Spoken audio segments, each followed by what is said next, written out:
جلالی صاحب جس سعد الدین تفتازانی کی کتاب شرح العقائد سے آپ نے شرک کی تعریف نکالی، آئیے ذرا اس تفتازانی کا حال ہم سے بھی سن لیجئے۔ سقوط بغداد کا سبب بننے والا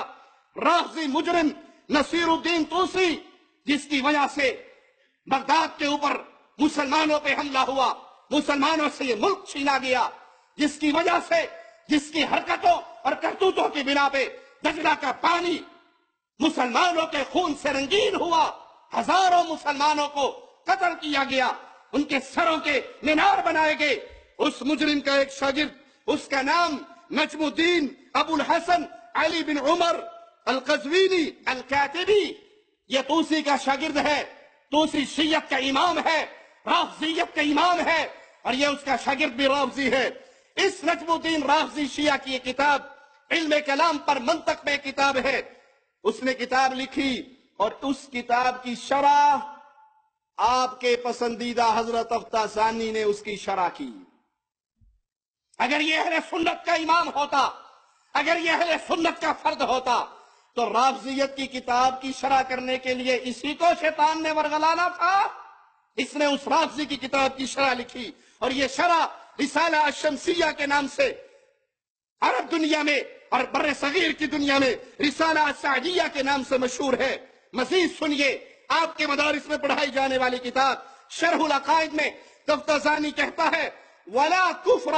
فِي تَعْلِيمِ السِّحْرِ بَلْ فِي اعْتِقَادِهِ۔ یاد کرو، جادو کا علم حاصل کرنا، جادو پر یقین رکھنا، اس پہ عمل کرنا کفر نہیں ہے۔ جہاں سے آپ کو شرک کی یہ تعریف ملی ہے، جس کی چادر میں پناہ لیتے ہوئے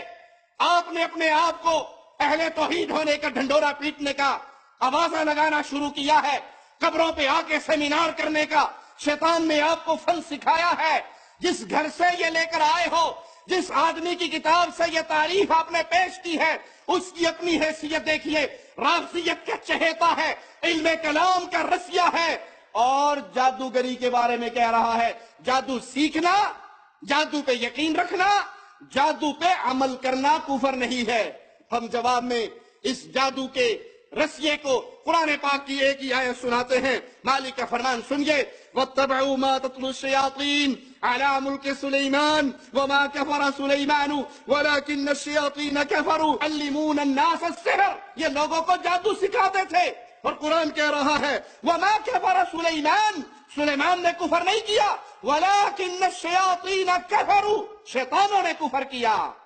یہ جادو سیکھنا، لوگوں کو جادو کی تعلیم دینا کفر ہے۔ قرآن کی آیت کی روشنی میں یہ لوگوں کو جادو سکھانا، جادو سیکھنا، اور رسول اللہ صلی اللہ علیہ وسلم نے کبائر کو جب ذکر کیا تو اس میں جادو کو ذکر کیا۔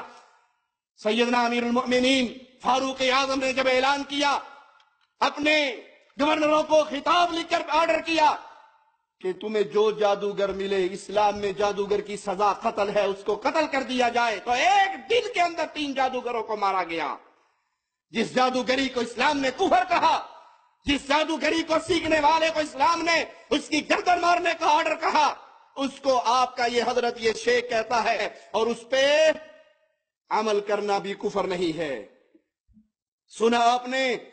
جلالی صاحب، یہ تفتازانی داعی ہے جادو کا اور داعی ہے کفر کا، اسے کیسے اہل سنت کا امام مان لیا جائے جو یہ دعوت دے کہ جادو سیکھو، کرو کراؤ، کسی کی لڑکی کو بھگاؤ، کسی کی بیوی کو طلاق دو، کسی کی بچی کو گھر سے نکال لو، کسی کے کاروبار کو برباد کرنے کے لیے جادو کرو۔ یہ سارے حرام کام کرنے بھی ٹھیک ہے، کفر نہیں ہے، سیکھنے بھی کفر نہیں ہے، اس کا اعتقاد رکھنا بھی کفر نہیں ہے۔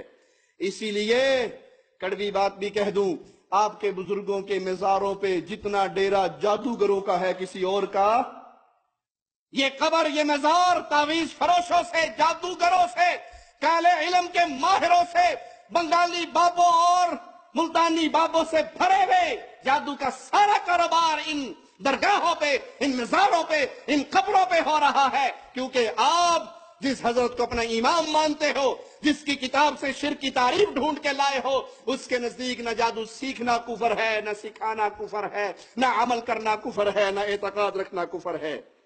اسی تفتازانی کے کرتوت اگر کھولنے شروع کیے جائیں تو شاید ایک لمبا وقت اسی پہ گزر جائے۔